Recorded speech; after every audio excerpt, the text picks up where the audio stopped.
સુરત ડિંડોલી દેલવાડાઓમાં ભારે વરસાદને પગલે પાણી ભરાઈ ગયા છે. છેલ્લા 12 કલાકથી લોકો પોતાના ઘરોમાં છે. દેલાડવાની ઘણી સોસાયટીઓમાં પાણી ભરાઈ ગયા છે. શિવશક્તિ વિલાની આસપાસની બધી સોસાયટીઓમાં પાણી ભરાઈ ગયા હોવાનું કારણે લોકોને ખાસી અસર પહોંચી છે. ભારે વરસાદ બાદ સરપંચનો કોઈ પત્તો નથી. છેલ્લા 12 કલાકથી લોકો પોતાના ઘરોમાં બેઠા છે. જો કોઈ તબીબી જરૂરિયાત તાત્કાલિક હોય તો કોઈ વાહન સોસાયટીમાં આવી શકતું નથી તેવી હાલત લોકોની થઈ ગઈ છે. मेरा नाम पप्पू तिवारी है। मैं सूरत के डिंडोली दड़ोरा गांव के शिवशक्ति विला में रहता हूं और 3 दिन से लगातार बारिश हो रही है और हमारी सोसाइटी में 4 व्हीलर डूबने के कगार पर है। देखिए हमारा ये पोजीशन कमर के बराबर मेरे पानी आ चुका है।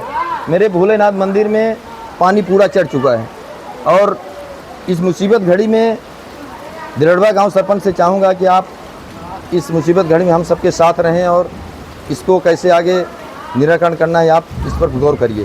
बिल्कुल, अगर यहाँ पे एक मेडिकल इमरजेंसी आती है तो किस तरह लोग यहाँ पे आएंगे और क्या गाड़ी यहाँ पे आ सकती है? कोई चांस नहीं। 4 व्हीलर की बात छोड़िए, एक ट्रक नहीं आ सकता। इतना मूंड बराबर पानी उधर रोड पर भरा हुआ मेन रोड पे और वहाँ जो दुकानें हैं तो उनके चावल उनके सारे सामान पूरे डूब चुके हैं।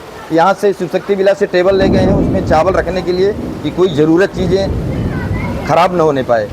तो कोई चांस नहीं। यहाँ से मेडिकल की व्यवस्था जो करना है तो अपनी सोसाइटी से भी हम लोग समझ सकते हैं क्या करना है क्या नहीं करना है। बिल्कुल, आपकी सोसाइटी में कई गाड़ियाँ डूब रही है, क्या कहना चाहोगे? इस पर बहुत सारी नुकसान होगी। 4 व्हीलर में पानी चला गया और बाइक सारी बंद पड़ी है, रिक्शे में पानी चला गया है, तो इसके लिए बहुत सारी नुकसानें हो रही है। और भगवान से भी मैं चाहूँगा कि बारिश को थोड़ा अपने योर कंट्रोल करें और हम सबको सुरक्षित रखें।